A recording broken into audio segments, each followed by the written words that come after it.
Hello, and thank you for tuning in to The Christian Skeptic. I'm your host, Sean Kerwin, and as always, it's my mission to take an honest look at our questions about Christianity through the lens of logic and reason. I'm not here to preach at you, just to start a conversation with you. I hope you enjoy the show.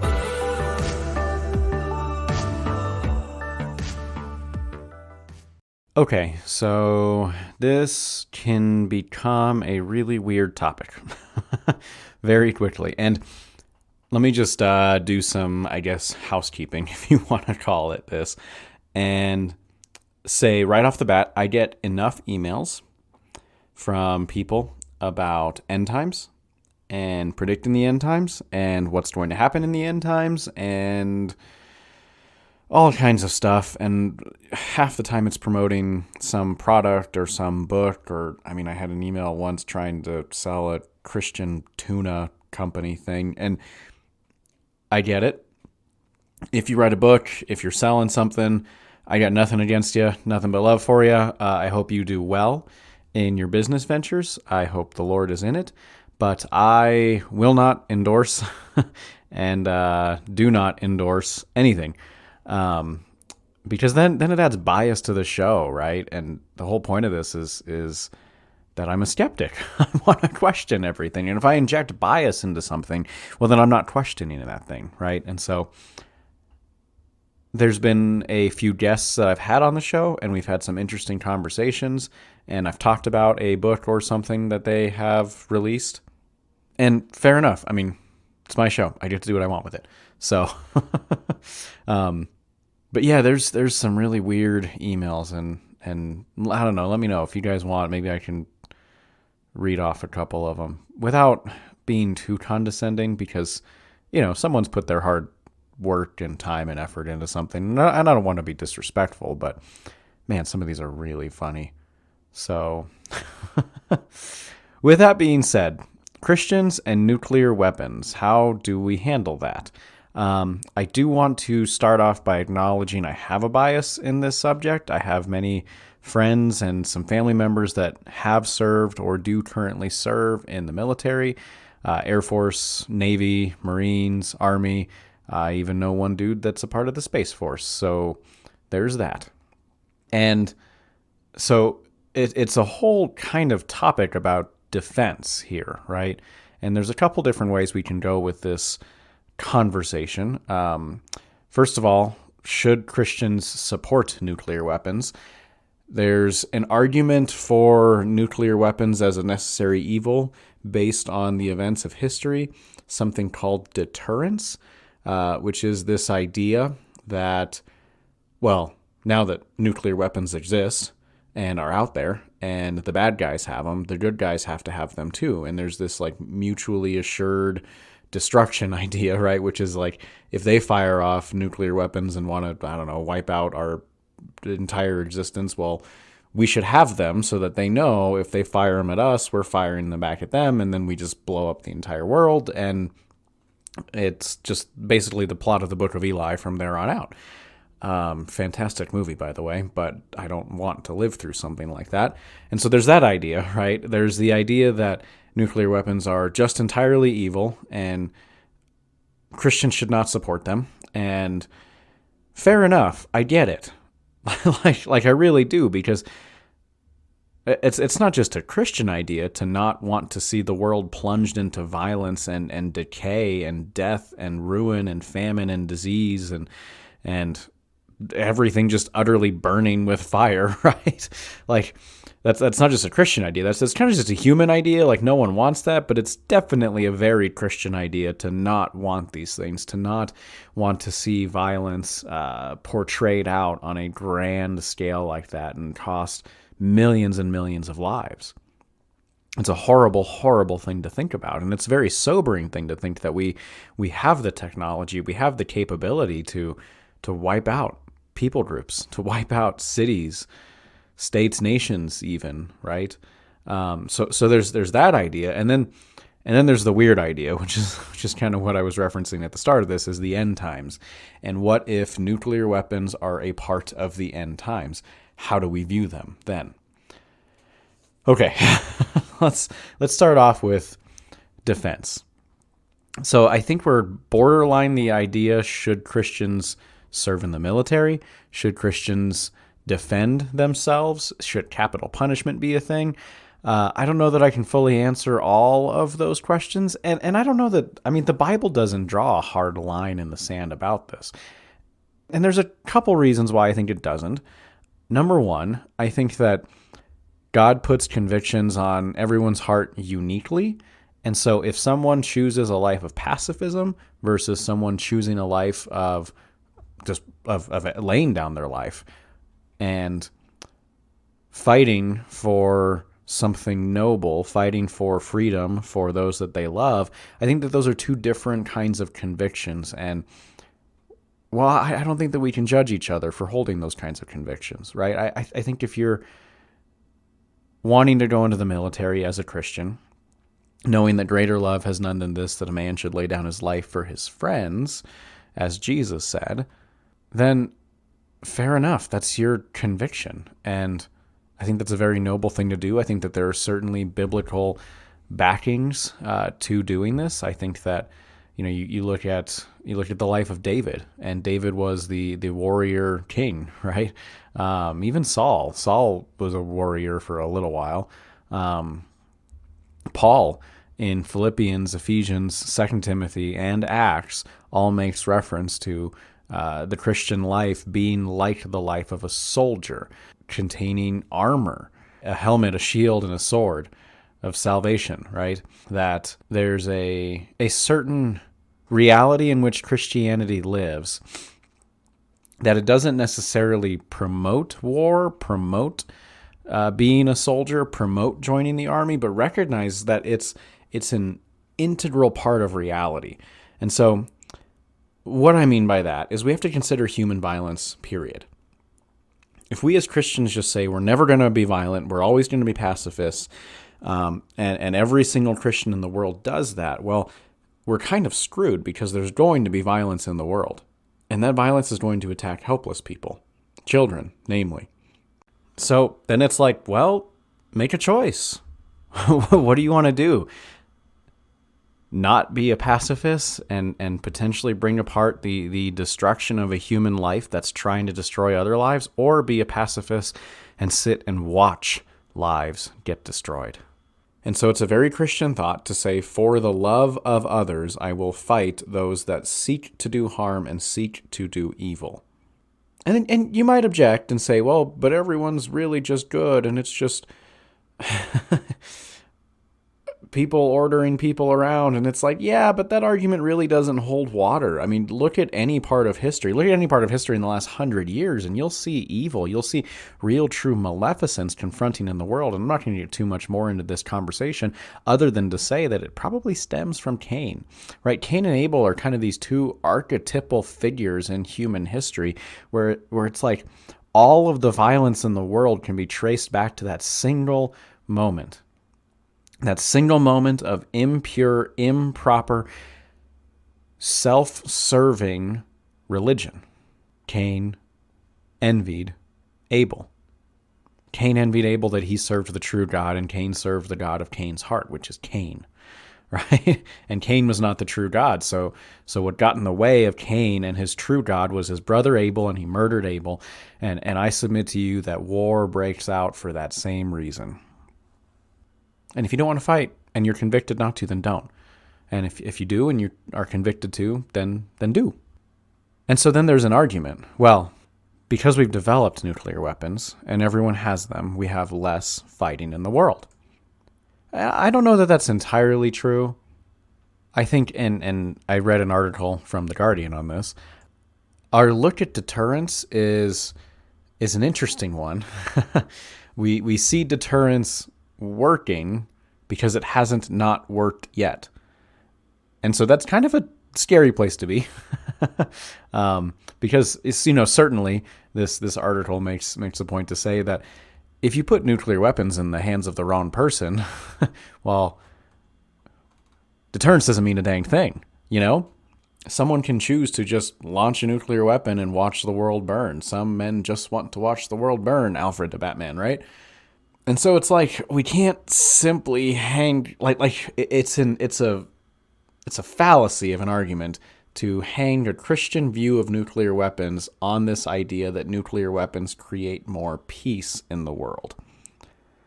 I'm not saying that they don't, but I'm not saying that they do either. And so that's why I'm saying it's a fallacy. I don't think Christians can entirely hang their hat on this thing of nuclear weapons and say, well, because we have these things, the world is more peaceful. Because it's really not. And there's more slaves in the world today than there really ever have been in all of history. And so that's a problem. As a matter of fact, I think you could make an argument that the more economically developed nations are more peaceful and aren't warring with each other as much for economic reasons. And if we want to get super spiritual and crazy with it, we could say they all serve the god Baal, the god of prosperity and wealth. Because, I mean, let's be real, in some degree we do, right? In some degree, our materialism might actually be the thing keeping peace more than nuclear weapons. But I digress, and that's totally off subject. But nevertheless, there is a part of the deterrence principle that is certainly true, that if the bad guys are the only ones with nuclear weapons and the good guys have none, then the bad guys win. And the bad guys never need to fire a single weapon. And they win because they'll have the threat of nuclear weapons. And so there's a part of it, and I think it was Franklin Roosevelt, FDR, that said, speak softly and carry a big stick. And so I can see that argument from a Christian perspective, right? I can see it's the same argument that says Christians can fight in the military. It's this idea that if we invest technology and research and brilliant minds and all this, money and effort into a nuclear arsenal or having nuclear weapons, that it's kind of like the same principle that you're in a way, I guess, engineering and fighting on a more philosophical ground than a physical ground, but you're fighting for freedom. You're fighting for peace. Whether it works or not is another thing. And it's kind of the same thing going into battle, right? Like you go into battle and you fight for freedom, you fight for peace, you fight for the rights of those that can't fight for themselves. And it may not work.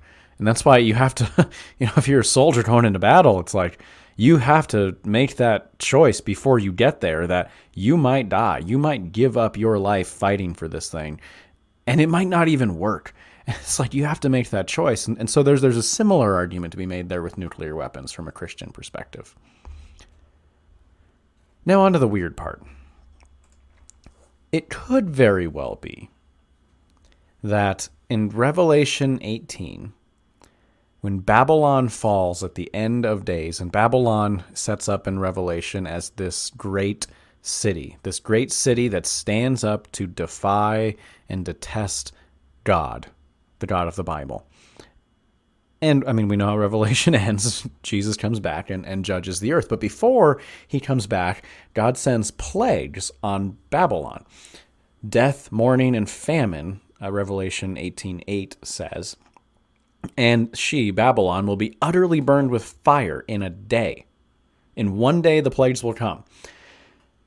For strong is the Lord God who judges her, and the kings of the earth who committed fornication and lived luxuriously with her will weep and lament for her when they see the smoke of her burning, standing at a distance for fear of her torment, saying, Alas, alas, the great city Babylon, that mighty city, for in 1 hour your judgment has come.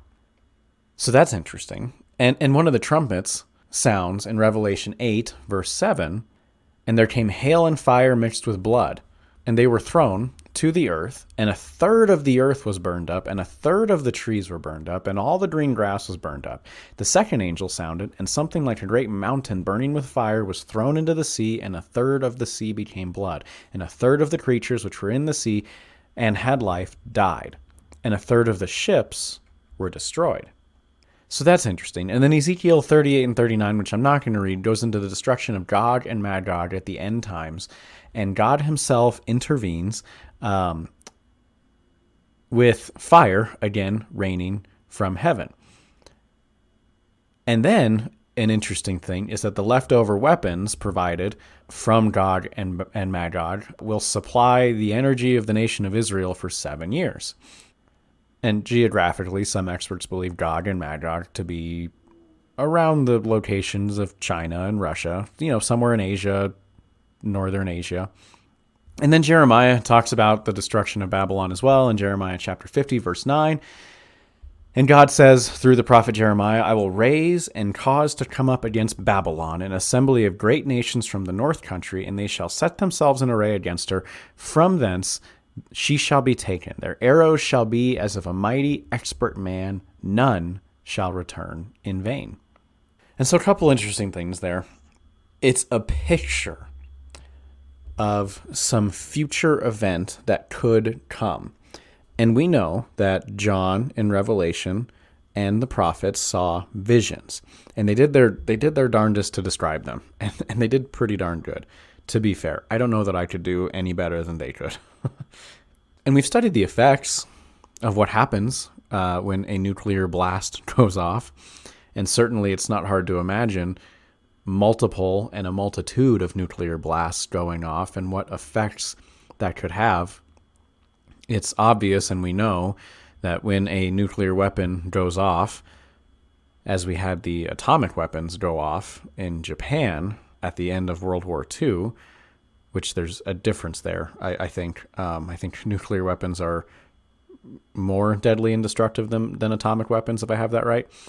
It levels a city. An entire city is utterly burned with fire. And perhaps Babylon is a great, great city, right? And we don't really know because we're not there at the end yet. But it's interesting that those that mourn must stand at a distance because we know there's something else that happens after a nuclear weapon goes off, and that's nuclear fallout. That's the effects of radiation, of these chemicals and everything being released into the air. And so I don't really think I should dive too much into the details here, right? But I mean, a third of the earth burned up, a third of the trees burned up, all the green grass burned up, a third of the sea creatures, a third of the ships dead, destroyed, leveled, wasted. Again, back to Book of Eli, right? Like, there's a reason that we have apocalyptic images. And I think it's no coincidence that we paint those apocalyptic pictures in modern movies with nuclear warfare, nuclear fallout. And so there's a chance, a somewhat logical chance, that the events of the end times could be generated and perpetuated by nuclear warfare. And so it's like, well, what does that mean then? Are Christians that serve in the military have anything to do with nuclear weapons, support politicians who support nuclear weapons, which is like most of them, right? Does that mean that if you do that, the destruction of the end times is on your hands? The blood of those that will one day inhabit Babylon, the great city, is on your hands? No, I don't think it does. Maybe, but probably not. Because God's already kind of 8-ball corner pocketed the end times, and nuclear weapons might have something to do with it. They might not. I don't know. I'm just speculating, guessing. We're having a fun conversation. I'm not trying to sell you some weird book about Jesus coming back in 2030, whatever. I could. I got emails, but I'm not going to.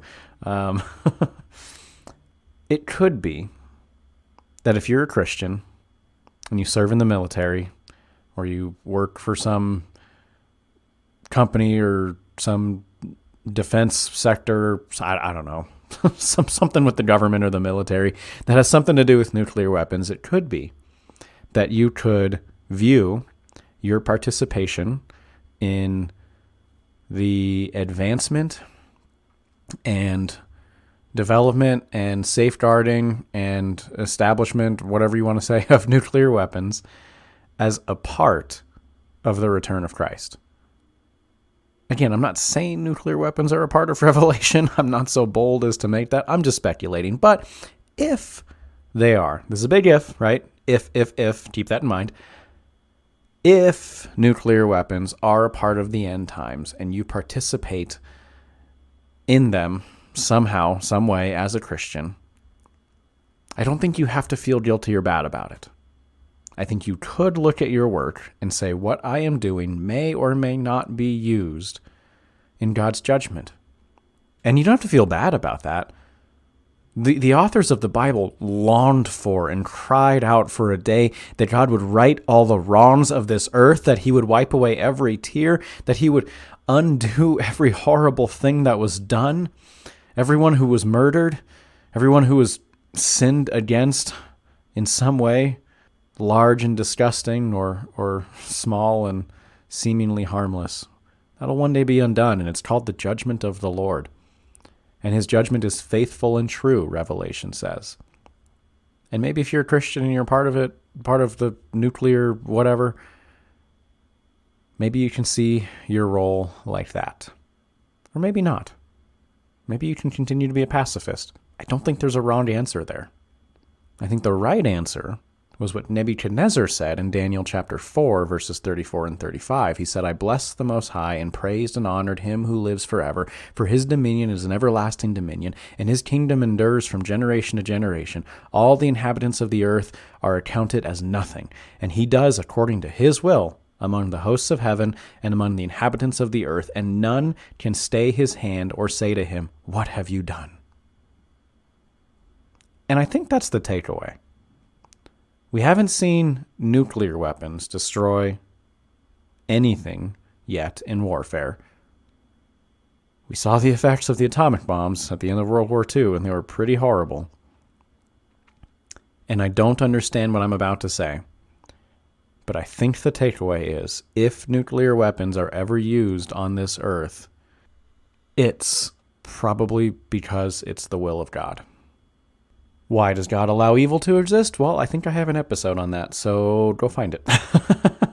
Because we are currently out of time. So, yeah, this is an interesting talk.